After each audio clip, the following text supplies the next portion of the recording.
So how many of you can tell me who this is? Alright, that's Perry Ellis for those of you who don't know, who's on the KU basketball team. Now, how many of you can tell me who this is? A few of you? Okay. This is Chelsea Albert. She's a senior volleyball player. This. Two more people. Alright. This is Haley Molden. She's a junior on the swim and dive team. I believe she does freestyle. Alright. Alright, so now let's go back to basketball. So, how much would this be worth to you? This experience, going to the games? Well, if you ask KU, they would answer $93 million. You may ask then, where does this money go? Who does this go? Well, you may also ask, should a portion of this go to athletes like Perry Ellis, we've seen before, in the men's basketball team and football team, or should also go to athletes like Chelsea and Haley and all other athletes of the non-revenue sports. So the question is, should collegiate athletes be paid in addition to their scholarships? To answer simply, no. And I will explain using non-revenue sports and academics.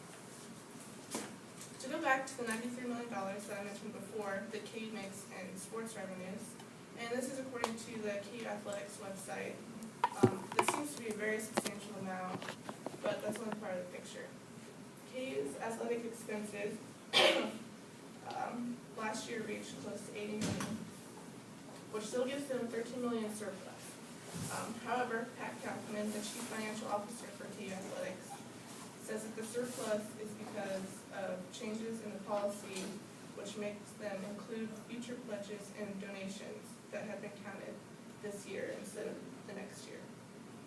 So KU is not making as much as it would seem. But of the $93 million, there's $1.1 million were from student fees. Yes, that means you and me. Currently, KU students pay $50 a year to help fund travel and other expenses for non-revenue sports, which may seem low, but it is low compared to some other smaller Division I schools. And according to an article in the Kansas City Star that was published in August, some smaller Division I schools can pay as much as $1,500 a year just in student fees for sports.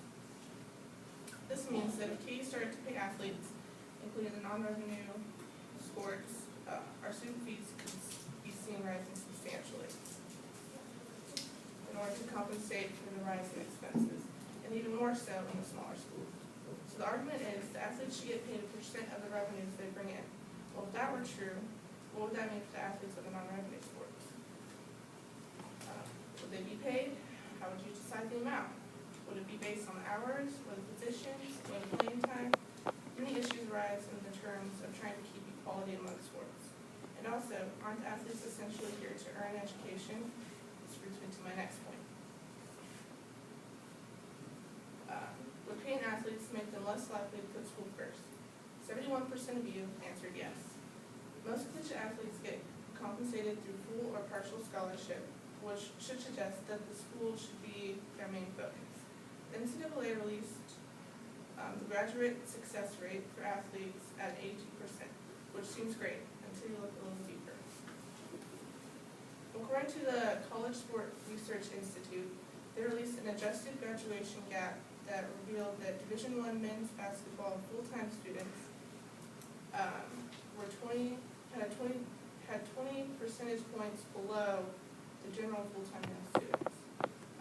They explain this as the graduation success rate will also include part-time students and athletes who leave in good academic standing. So this number does not, also, higher numbers does not mean better education. The number does not reflect the quality of the education that the athletes are receiving.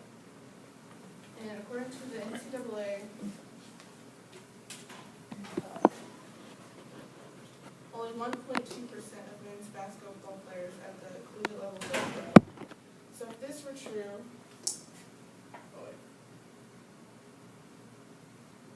that's substitutes.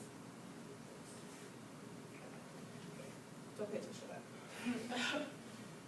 1.2% of men's basketball players end up going pro. So if this were true, shouldn't athletes have more emphasis on education? So paying them would only further detach them from the incentive to focus on school. And a quote from the NCAA head guy, Mike Emmert, he says, rather than push college athletics further and further from academics, we need to bring it closer. So, in conclusion, college athletes should not be paid because there's way too many issues that would arise in terms of equality, paying them women's sports, non-revenue sports, and based on the revenues of larger D1 schools, smaller D1 schools, and shouldn't the athletes be focused on education?